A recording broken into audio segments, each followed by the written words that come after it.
বিসমিল্লাহির রহমানির রহিম। আসসালামু আলাইকুম প্রিয় শিক্ষার্থী বন্ধুরা, আশা করি আপনারা সবাই এই শীতের তীব্রতার মাঝেও অত্যন্ত ভালো আছেন, সুস্থ আছেন এবং আপনাদের পড়াশোনার যে দায়িত্ব, সেই দায়িত্ব এবং কর্তব্য সেটা আপনারা সঠিকভাবে পালন করছেন এই আশা ব্যক্ত করে আজকে আমরা আবারও আপনাদের সাথে সাক্ষাৎ করতে এসেছি। আপনারা অবশ্যই আমাদের সঙ্গে থাকবেন এবং আমাদের যে ফেসবুক পেজটা আছে সেই পেজটাকে অবশ্যই আপনারা ফলো করবেন এবং আমাদের ইউটিউব চ্যানেল আছে সেই ইউটিউব চ্যানেলটাকে আপনারা সাবস্ক্রাইব করে নেবেন, ঠিক আছে? তাহলে আপনারা প্রতিদিন এরকম নতুন নতুন আপডেট ভিডিও বা ক্লাস আপনারা পেতে থাকবেন।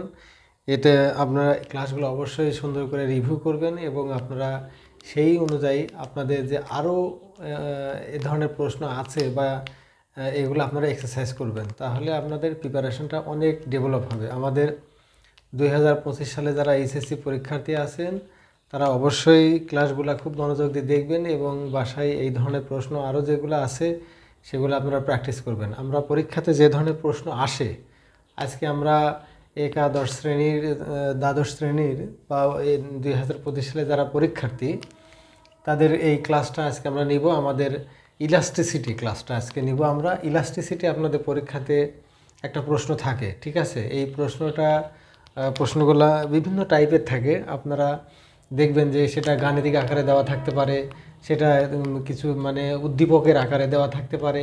সেখান থেকে আপনাকে কি করতে হবে, বুঝে শুনে এর মানটা বিনির্ণয় করতে হবে, তাহলে আপনি এটা করতে পারবেন, ঠিক আছে? তো আমরা শুরু করি। আমরা একটা উদ্দীপক এখানে লিখেছি, দেখুন, ঠিক আছে? QD equal to 100 - 5p, QD equal to 100 - 5p।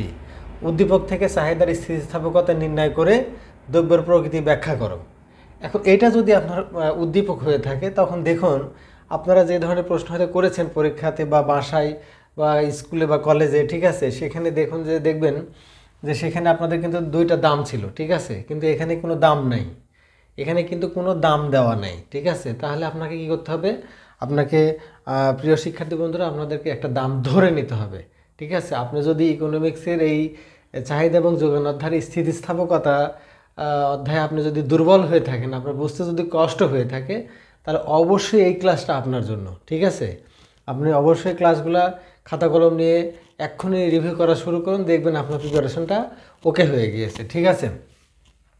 QD equal to 100 - 5p। তাহলে এখানে আমাদের যেহেতু আমাদের স্থিতিস্থাপকতার সঙ্গে আমরা কি বলতে পারি যে দামের আপেক্ষিক পরিবর্তনের ফলে চাহিদার যে আপেক্ষিক পরিবর্তন হয়, এই দুইয়ের অনুপাতটাকে আমরা কি বলবো, চাহিদার স্থিতিস্থাপকতা বলবো, ঠিক আছে? অথবা আমরা এইভাবে বলতে পারবো যে দামের আপেক্ষিক বা শতাংশিক পরিবর্তনের ফলে চাহিদার যে আপেক্ষিক বা শতাংশিক পরিবর্তন হয়, এই দুইয়ের অনুপাতটাকে আমরা কি বলতে পারি, চাহিদার স্থিতিস্থাপকতা আমরা বলতে পারি।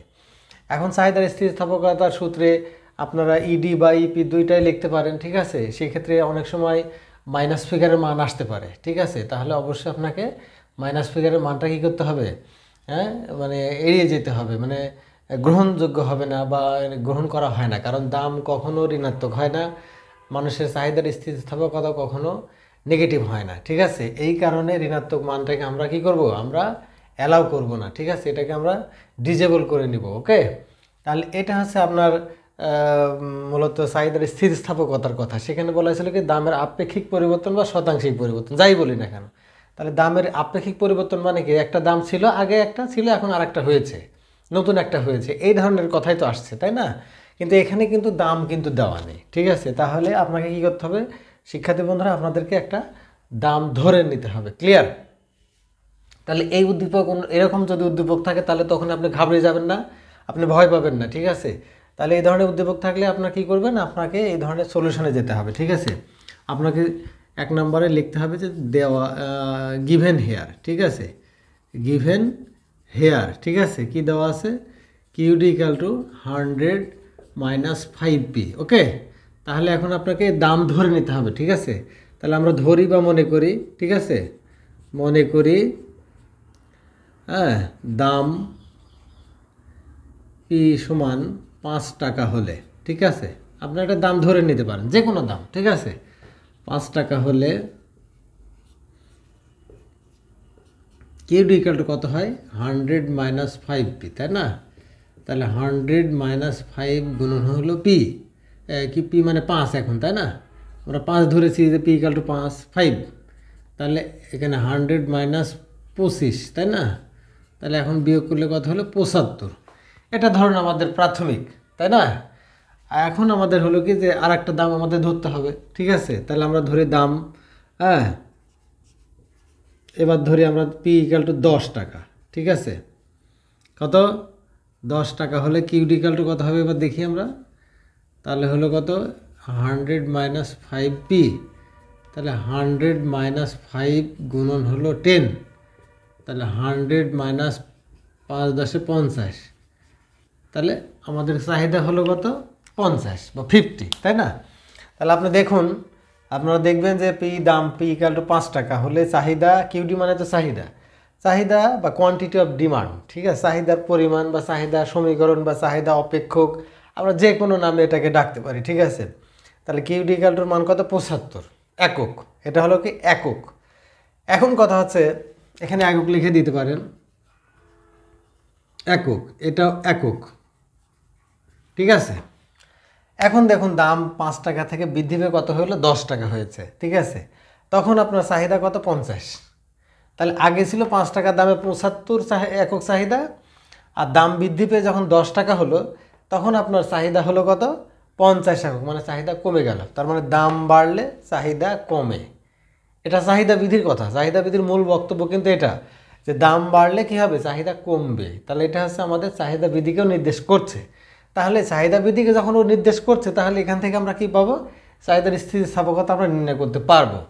তাহলে এখন আমরা এটাকে আমরা আমাদের মতো করে সাজাইনি, ঠিক আছে? অতএব তাহলে আমাদের এখন প্রাথমিক দাম লিখতে হবে, ঠিক আছে? প্রাথমিক দাম, ওকে? প্রাথমিক দাম পি ইকাল টু কত? 5 টাকা, ওকে? 5 টাকা। তারপর আমাদের পরিবর্তিত দাম, পরিবর্তিত দাম কত আসলো? পরিবর্তিত দাম, এটাকে P1 ধরুন, পরিবর্তন হয়েছে যেহেতু, ঠিক আছে? তাহলে পরিবর্তিত দাম কত? 10 টাকা। তাহলে দামের পরিবর্তন হয়েছে কত? তাহলে ডেল পি ইকাল টু, হ্যাঁ, ডেল পি সমান সমান দাম কত বাড়ছে, তাই না? তাহলে এখানে আপনাকে প্লাস মাইনাস প্লাসের মান দেখাতে হবে, ঠিক আছে? তাহলে P1 মাইনাস পি, যেহেতু দাম বৃদ্ধি হয়েছে তাহলে মানটা আমার ধনাত্মকই আসছে, ঠিক আছে? ধনাত্মক দেখাতে হবে। তাহলে এখানে 10 মাইনাস 5, তার মানে কত? 5 টাকা। ডেল পি হলে দামের পরিবর্তন কত হয়েছে? 5, ঠিক আছে? যেহেতু দাম বৃদ্ধি পেয়েছে তাহলে এখানে প্লাস মান, মাইনাস এখানে নাই কিন্তু, ঠিক আছে? আপনারা মনে করতে পারেন যে আমি এই পি মাইনাস P1 লিখবো, তাহলে কত? 5 মাইনাস 10 হবে। তাহলে কিন্তু 5 থেকে 10 বাদ, 10 থেকে 5 তখন ওই বাদ দিলে কিন্তু এখানে মাইনাস ফিগার মান আসবে। তাহলে তখন মাইনাস মান কিন্তু গ্রহণযোগ্য হবে। কেন হবে না? যে দামটা আপনার বৃদ্ধি পেয়েছে, তাহলে আপনাকে বৃদ্ধি পেয়ে মানে কি? প্লাস মান, তাই না? ধনাত্মক মান। তাহলে আপনাকে এখানে রেজাল্টে ধনাত্মকই আনতে হবে, ঠিক আছে? তাহলে আপনারা কি করবেন? P1 মাইনাস পিতে মাইনাস করবেন, ঠিক আছে? P1 মাইনাস পি লিখে মাইনাস করবেন, ঠিক আছে? তাহলে এখন এটা আমাদের দামের ফাংশনটা গেল। এখন আমরা কি করবো? ডিমান্ডের ফাংশনে যাব। তাহলে আমার প্রাথমিক চাহিদা ছিল কত? আমার প্রাথমিক চাহিদা কিউ ইকাল টু ছিল আমার কত? 75, তাই না? এখন আমার পরিবর্তিত চাহিদা কত? পরিবর্তিত চাহিদা, এটাকে আমরা Q1 ধরি, ঠিক আছে? কত? 50। তাহলে চাহিদার পরিবর্তন হলো কতটুকু? অতএব চাহিদার পরিবর্তন ডেল কিউ ইকাল টু, আমি কি লিখবো? এখানে মাইনাস, এখানে মাইনাস করবো আমরা। কেন করবো? যে এখানে চাহিদা তো কমে গেছে, কমে যাওয়াটা তো মাইনাস ফিগার দিয়ে বোঝানো হয়, তাই না? তাহলে আপনারা কি করবেন? তখন আপনারা আগে এখানে কিউ লিখবেন, কিউ মাইনাস Q1 লিখবেন, ঠিক আছে? তার মানে কত ছিল আপনার? কিউ এর মান ছিল কত? 75, তাই না? Q1, আগে Q1 লিখবেন, ঠিক আছে? তাহলে কত লিখলাম, ঠিক আছে? Q1 মাইনাস কিউ, তাহলে Q1 এর মান 50 মাইনাস কত? 75 কিউ। তাহলে এখন এই যে মাইনাস 25, হ্যাঁ, তার মানে আপনার কি চাহিদা কমে গেছে কত একক? 25 একক। এই যে 75 থেকে 50 মাইনাস হলে, ঠিক আছে? 50 থেকে 75 মাইনাস করলে এখন মাইনাস ফিগার মান আসলে কত? 25। তার মানে আপনার চাহিদা 25 একক কমে গেছে, ঠিক আছে? দাম বাড়ার কারণে। ক্লিয়ার? তাহলে আপনারা এতটুকু বুঝতে পেরেছেন আশা করি। তাহলে এখন আপনারা কি করবেন? আপনারা এখন চাহিদার স্থিতিস্থাপকতার সূত্র এখানে অ্যাপ্লাই করবেন, ঠিক আছে? অতএব চাহিদার স্থিতিস্থাপকতা সূত্র এখানে লিখবেন।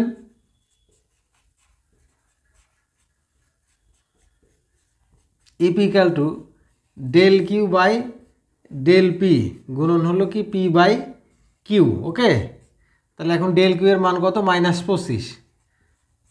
ডেল পি এর মান আমরা কত পাইলাম এখানে? এই যে 5। ঠিক আছে, তাহলে আমরা এখানে 5 লিখবো। অতএব পি এর মান কত আমাদের? এই যে 5। আর কিউ মানে প্রাথমিক চাহিদা, কিউ এর মানে যে প্রাথমিক চাহিদা, কিউ সমান কত? 75। তাহলে আপনারা তখন এখানে 75 লিখবেন। ঠিক আছে, তাহলে এই 5 আর এই 5 কেটে দিলাম, তাহলে 25 কে 25, 3 25 কত? 75।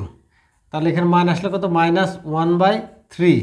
তাহলে আমরা কি করব? এই মাইনাস মানটাকে আমরা কি করব? গ্রহণ করব না। ঠিক আছে,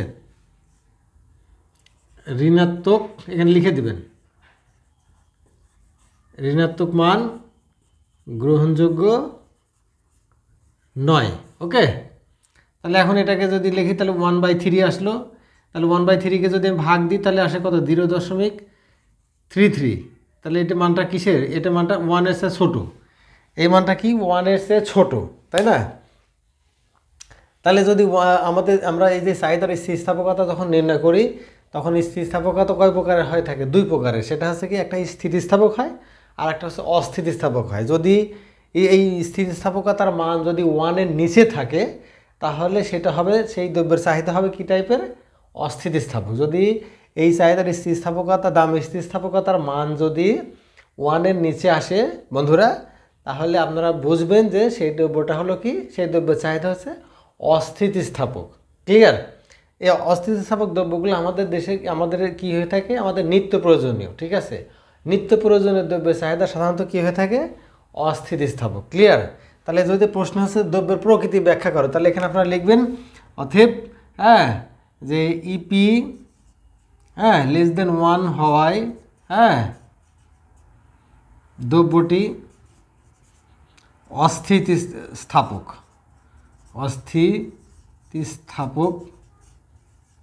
হবে। ঠিক আছে, ক্লিয়ার?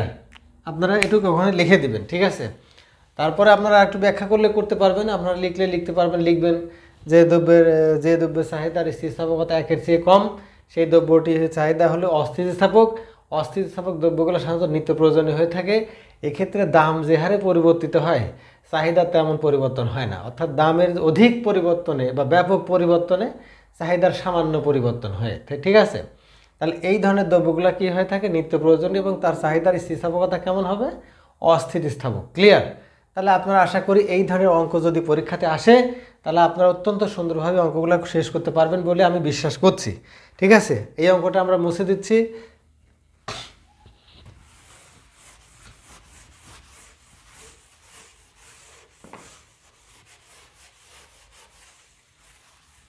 আমাদের 2 নম্বর পরবর্তী যে আমাদের 2 নম্বর উদ্দীপক আছে, সেখানে বলছে যে সুমন 40 টাকা দামে, সুমন 40 টাকা দামে 10 কেজি পেয়ারা ক্রয় করেন। সুমন কি করলো? সুমন 40 টাকা দামে 10 কেজি পেয়ারা ক্রয় করেছে। ঠিক আছে, দাম বৃদ্ধি পেয়ে 60 টাকা হলে তিনি 6 কেজি পেয়ারা ক্রয় করেন। ক্লিয়ার? তাহলে আমরা সুমন 40 টাকা দামে 10 কেজি পেয়ারা আগে ক্রয় করেছিল, তারপরে দাম বৃদ্ধি পেয়ে যখন 60 টাকা হয় তখন তিনি 6 কেজি পেয়ারা ক্রয় করেন। ঠিক আছে, উদ্দীপক থেকে চাহিদার স্থিতিস্থাপকতা নির্ণয় করে দ্রব্যের প্রকৃতি ব্যাখ্যা করো। তাহলে এখন দেখুন যে এই ধরনের প্রশ্ন পরীক্ষাতে আসতে পারে, আবার এই ধরনের কথাই লিখেও আপনাকে চাহিদার স্থিতিস্থাপকতা নির্ণয় করতে বলতে পারে। তখন আপনারা কী করবেন এখানে? তাহলে আপনাকে আগে প্রথম স্টেজে আপনাকে যে কাজটা করতে হবে, তাহলে আপনাকে এখানে লিখতে হবে যে দেওয়া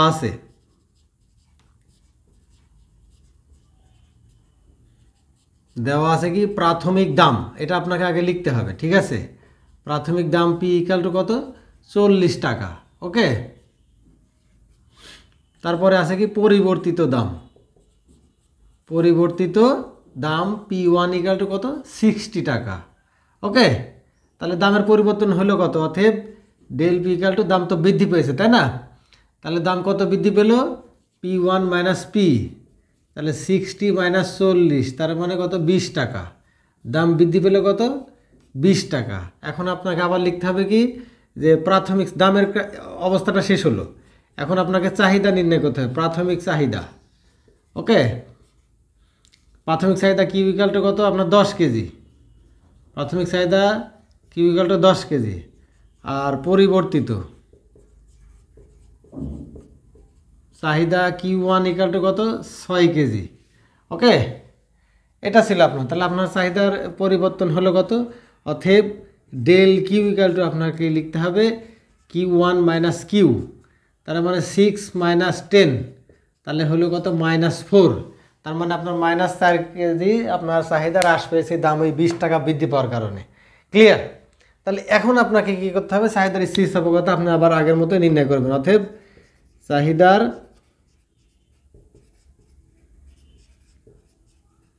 স্থিতিস্থাপকতা, ঠিক আছে, EP equal to del Q by del P গুণন পি বাই কিউ। ওকে, তাহলে ডেল কিউ এর মান আমি কত পেলাম -4, আপনি এখানে বসান। ডেল পি এর মান আমি কত পেলাম 20 টাকা, এখানে আপনি বসান। এখানে আছে পি এর মানে প্রাথমিক দাম, পি মানে 40 টাকা, তাহলে এখানে আপনি 40 লিখুন। আর এখানে আছে কিউ মানে কি প্রাথমিক চাহিদা, তাহলে প্রাথমিক চাহিদা কিউ ইকালটা কত 10, আপনি এখানে 10 লিখুন। তাহলে এখন 20 দিয়ে 40কে কেটে 2 লিখুন, ঠিক আছে। তারপরে আপনার কি করবেন, এই 2 দিয়ে আপনাকে কী করতে হবে, এই 10কে কেটে দিন, ঠিক আছে। তাহলে আপনার কত হলো 5, ঠিক আছে। তারপরে এখন আপনাকে আসতে হবে কত -4/5, ঠিক আছে। তাহলে এখন আপনি কি করবেন, এই ঋণাত্মক চিহ্নটাকে আপনি অগ্রাহ্য করবেন, মানে গ্রহণ করবেন না, লিখে দিবেন এখানে। হ্যাঁ, ঋণাত্মক মান কি মাইনাস চিহ্ন, হ্যাঁ, ঋণাত্মক চিহ্ন, হ্যাঁ, অবজ্ঞা করে, ঠিক আছে। এখানে লিখে দিয়ে তারপর তখন আপনি পরে নেক্সট লাইনে আসবেন।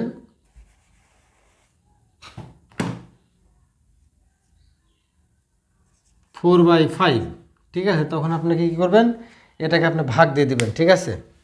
এটাকে আপনি ভাগ দিবেন, ভাগ দিলে কত আসে আপনি দেখি, ঠিক আছে। 4/5, তাহলে 0.8, ঠিক আছে। তাহলে 0. কত হলো 8, এটাও 1-এর চেয়ে ছোটো মান, ঠিক আছে। লেস দেন 1, ঠিক আছে। তার মানে 1-এর চেয়ে এটা ছোটো মান। তার মানে আমরা দেখেছি, আমরা আগে জানি যে যদি কোনো দ্রব্যের দাম স্থিতিস্থাপকতার মান যদি 1-এর নিচে থাকে তাহলে দ্রব্যটি কি হবে, অস্থিতিস্থাপক। তাহলে আমরা লিখবো যে এখানে অতএব দ্রব্যটির প্রকৃতি হবে কি হবে, অতএব দ্রব্যটির চাহিদা অস্থিতিস্থাপক হবে, অস্থিতিস্থাপক হবে। ক্লিয়ার?